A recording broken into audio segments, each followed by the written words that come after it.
As unfortunate as it is to have to do another one of these cold opens, there's just no way I could talk about the last month of professional wrestling without acknowledging the passing of Terry Funk, as well as Wyndham Rotunda, better known as Bray Wyatt.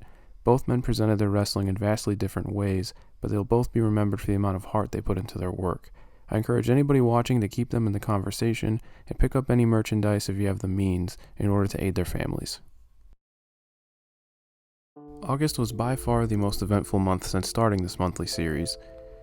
Between some of the biggest events of the year, including multiple tournament finals and all kinds of happenings outside of the ring, it seemed like there was always some sort of major discussion on a daily basis. This series, documenting my favorite matches and moments throughout the course of a calendar year, was always intended to put the focus back on the action between the ropes, and this episode is no different. Here are some terms and conditions as to how I go about doing this. First, it's obvious I will not have seen every single match to take place. Time and money are finite things, and I have some major blind spots compared to other channels, blogs, or podcasts. The great part is, if there's something I haven't seen that you have, I'd love to hear your recommendations so I can add them to a separate watch list. Second, favorite and best are different things, and my favorite matches may differ from, say, something critically acclaimed by Wrestling Observer newsletter. It's not a top 10s or a hidden gems type thing either. My selection of matches is simply based on my own personal enjoyment, rather than star ratings, cage match ratings, business metrics, etc. And last but not least, a spoiler warning for match finishes. By the numbers, I watched 329 matches spanning 17 promotions. Here are a few of my favorites from August of 2023.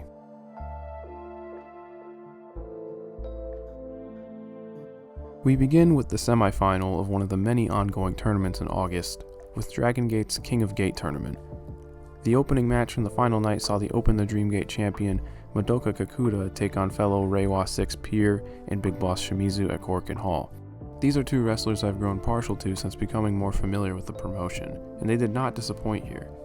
Two of the larger guys on the roster delivered a hoss fight in an environment that usually is synonymous with the junior heavyweight style. There's a bit more to this than just dudes hitting each other. They certainly lay in with some thunderous strikes and big moves, but Kikuta leans into his more arrogant side while working on top.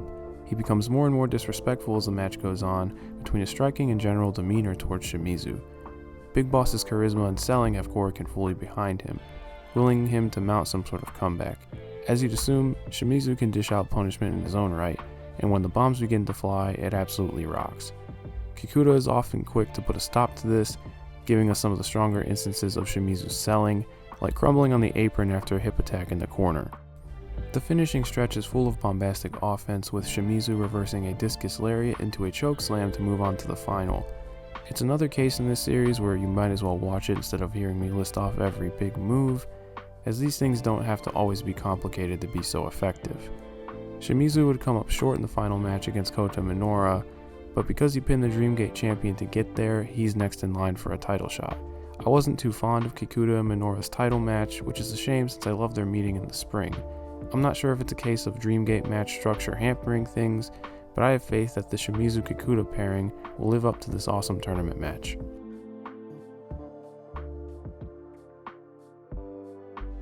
Another entry from Stardom's 5-star Grand Prix tournament, as former stablemates Syuri and Natsupoi face off in the Red Stars block to the stained glass backdrop of Kyoto's KBS Hall. The two squared off in the semifinals of the Triangle Derby back in March, and I look forward to a singles match at some point, as they haven't faced each other in almost 2 years. I've praised Syuri plenty over the course of this series, but from both a performance and narrative standpoint, this match is all Natsupoi's. It's a litmus test to see how far she's progressed, and entering the night undefeated, she had a lot to prove. I think this match does a great job of showing just of how strong an underdog she can be, as the first good chunk of the match is dedicated to Poi enduring Syuri's vicious offense. Syuri is throwing a little extra behind her strikes here, though it draws out the fire in Poi as she begins to mount her comebacks. In these small windows, you get the feeling that maybe she can pull this off, until Syuri cuts her off with something nasty. The instance that sticks out to me the most is where Poi sets up for a dive to the outside, only for Syuri to slap her in the face and snapmare her off the top rope to the apron. Natsupoi remains resolute and swings the match from a matter of survival to nearly pulling off the victory.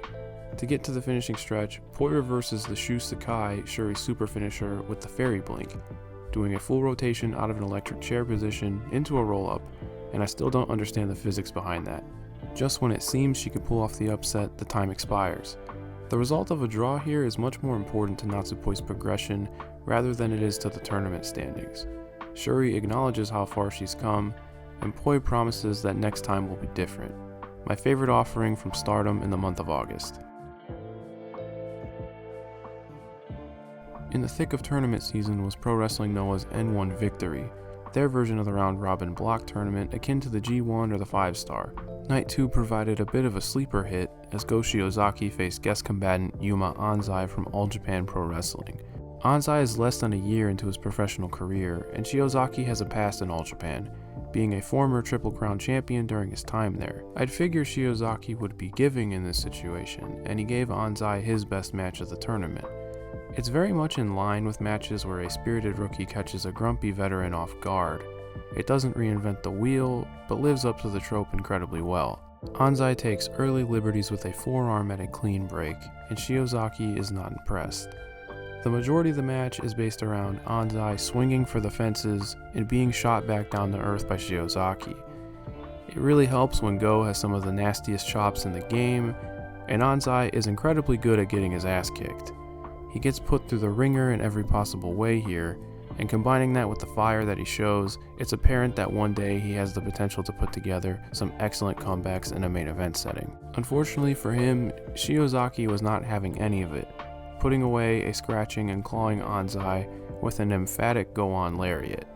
He gives Anzai a public show of respect after all that he was put through. Did this need to go 22 minutes? Probably not, though I think the point was to reinforce Anzai's defiance by continuing to hang on and string the match out. What you end up with is a violent match about delaying the inevitable, and a strong showcase for Yuma Anzai. Shiozaki had a much welcomed return to form over the course of the N1, including a 24-hour span where he faced off with his Axis partner Katsuhiko Nakajima, and 2 incredibly physical matches with Manabu Soya. While I did enjoy those, I found this match against Anzai much more interesting. I still recommend his 3-match sprint at the end of the block stages, especially for those who are fans of dudes hitting each other as hard as they can. I haven't yet had a chance in this series to talk about how great Christian Cage is. At 49 years old, he played a big part in one of my favorite TV matches in months.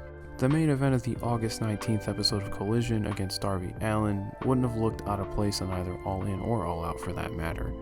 It's easy to associate things like character work with Christian or maniac bumping with Darby, but these two are just good wrestlers, and the grappling on display from the bell is a good reminder of that. Christian enters with a sound strategy, targeting Darby's shoulder for the first third or so of the match. The pacing is deliberate through the first commercial break, yet doesn't feel like there's a moment wasted. We get a really effective double down heading into the next break, where the insanity you'd normally expect from a Darby match ensues. This is yet another example of AEW's booking of matches I never thought would be so effective until I saw them in the ring. Christian's heel work pairs very nicely with Darby's intensity, and you get a first glimpse of this as Darby propels himself onto Luchasaurus outside to counter interference. Christian takes advantage of the distraction, but gets ahead of himself, as Cage sends Darby into a chair occupied by security, only for the ref to intervene. Darby is able to instinctively use the chair for himself to set up that ridiculous shotgun dropkick to the floor. It's a thoughtful and seamless sequence to get to this high spot, and I really appreciate that. The same can be said for the gross coffin drop onto the ring apron. Christian gets there because of his veteran ring awareness and has his heater pull him out of the way. Luchasaurus would get ejected for this, and now Christian is left without his insurance policy. He tries to cheat with a belt shot, but Darby is too close to the ropes. Now with his plan gone sideways, he has no choice but to try to beat Darby, who simply will not say die. This culminates in a pretty brief, though sound finishing stretch. The Sunset Bomb spear combo from Christian is just flat out awesome, and Darby's clever pinning counter from the kill switch puts a neat bow on a gem of a television main event. There were growing concerns over the length of these Collision main events, but in cases like these, it goes to show that it all comes down to the execution. Turns out all you need are classic face-heel dynamics, and attention to detail, and 1 or 2 sickening bumps to the outside.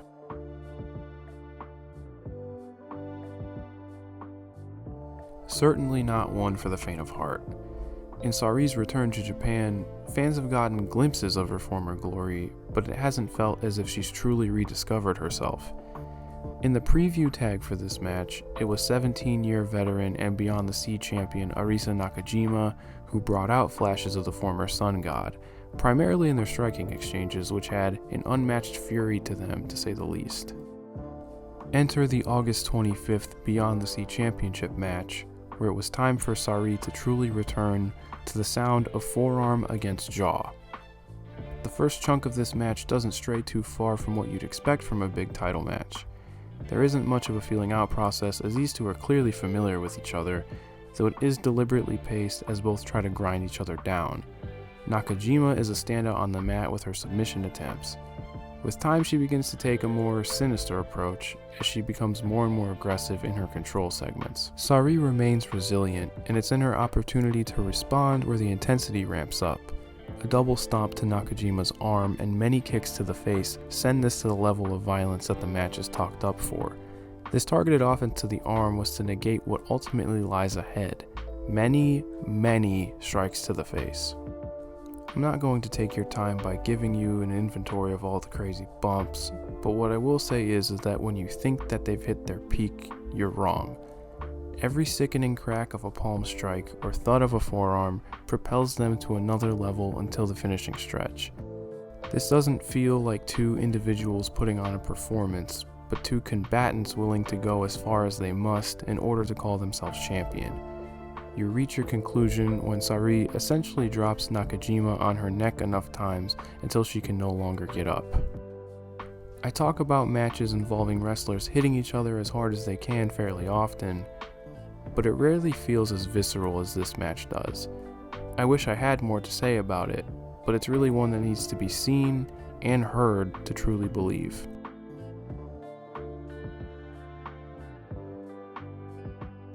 I know what you're probably thinking, but I'd be lying to you and myself if I said I didn't love this match. I'm not here to milk the CM Punk drama. There's plenty of YouTube channels doing that already. However, there is one detail that I need to touch on in regards to this match specifically. It's reported that Samoa Joe was able to get this match to the ring following the commotion backstage. That's impressive in its own right, let alone putting on a match of this quality amongst all of the chaos. It's a real cyclone in a jar situation. Before knowing what we know now, it was my favorite match from AEW's biggest show of all time, and I still would like to give it its flowers. The narrative coming out of this one will always be about the backstage drama, and that isn't fair to Samoa Joe. His performance in this match, and in this year in general, have been great. Naturally, we begin with Punk grabbing a headlock early on, though it's much more abbreviated than what it is calling back to. Joe's able to get to the outside, showcasing his great balancing act of an intimidating beast while carrying himself with a condescending arrogance. That energy is capitalized on by his nope spot to Punk's dive before putting him through the front of the announce table. Punk is able to get ridiculous color as he tends to, before Joe really begins to lay in once they're back inside the ring. You can tell they're really enjoying themselves out there and not letting a moment on the stage pass them by. I really hope that was the case. Things like callbacks and references don't always make a match itself. I think it comes down to timing and application, which I thought were effective in this case. If something like the Cena-Hogan spots weren't for you, I'd understand. But you can't knock the Terry Funk tribute though, that rocked. I especially enjoyed the last few minutes of this match, as it never truly feels like Punk is in control. He has to work around Joe rather than go through him, and he's just able to escape a muscle buster, biting Joe to get in position for a Pepsi plunge. CM Punk pins Samoa Joe in the most decisive way he ever could, bringing things full circle inside Wembley Stadium. I'm glad that a legacy feud was able to be featured on the All-In card, and I think this was just a great opening match. CM Punk elicits the most feral reactions from wrestling fans, be it positive or negative, and this only amplified what was a massive, enthusiastic wrestling crowd. I believe this was supposed to be the beginning of Punk's long telegraphed heel turn. He leaned into those tactics much more than ever in this match, and I think the turn would have come to fruition had he been in the strap match the next week. Obviously that didn't happen, so with hindsight, we only have this in a vacuum. A match that, while not perfect, acknowledges the past one final time, giving a fitting conclusion to one of the greatest feuds of the 2000s, and potentially a farewell to one of the most polarizing wrestlers ever. And before I go, here are some honorable mentions that weren't brought up in previous entries. The parking lot fight from AEW Rampage on August 4th. Chucky T siphoned gasoline with his mouth in order to set a 2x4 on fire, and that deserves a mention for that alone. Mayumi Ozaki vs Mio Momono from Marvelous, August 7th. I really liked this, though chose not to discuss it since I'm pretty ignorant to the controversy over the booking decision, but for a newer fan, this rocked in a vacuum. Ozaki's performance might have been the meanest I've seen all year, and I finally understand how good of a babyface Mio Momono can truly be. The G1 ended up finally righting the ship with its last few days. I really enjoyed what Okada and Zack put together with a much shorter time limit. Naito vs Ospreay was undeniably cool, and for what the final lacked as a match, the molten crowd reaction really amplified things. It's a feel-good victory lap for Tetsuya Naito as he enters the twilight of his career. Mike Bailey vs Kushida from Impact, August 10th. I'm a big fan of this pairing in general, and I think I like this one more than the Best of the Super Juniors match. You can find this one for free on Impact's YouTube. Saya Iida vs Nanae Takahashi from Stardom, August 18th. Another really good entry in Takahashi's Passion Injection series. I really wish Saya Iida had more opportunities to shine in singles matches. You can find this one for free from the New Blood event here on YouTube. Hiroshi Tanahashi vs Alex Shelley from the New Japan Impact show on August 20th. A match where I'm just glad that it happened, as it's two of my all-time favorites. I haven't been seeing it get a lot of love, so I wanted to give it a shout here. Chad Gable vs Gunther from WWE, August 21st. This was WWE's best match from August, and it wasn't particularly close. The only reason it's here and not in the video proper is because we are certainly not done discussing the series of matches heading into September. I promise I'll have more to say on it. Tomohiro Ishii vs Luke Jacobs from Rev Pro, August 26th. One that I watched out of curiosity as people were going gaga over it. It didn't connect with me in that way, but it is a good Ishii singles match. If you enjoy those, odds are you'll like this one a lot. And last but not least, Utami Hayashishita vs Maika from Stardom, August 26th, the 5-star Grand Prix answer to a Haas fight. And that's it from me. If you've gotten this far into the video, thank you so much for your time and for hearing what I have to say. Please do all of the obligatory YouTube stuff, and find me on the app formerly known as Twitter at OuterStevan. Let me know what your favorite match from August was in the comments below, and I will talk to you again next time.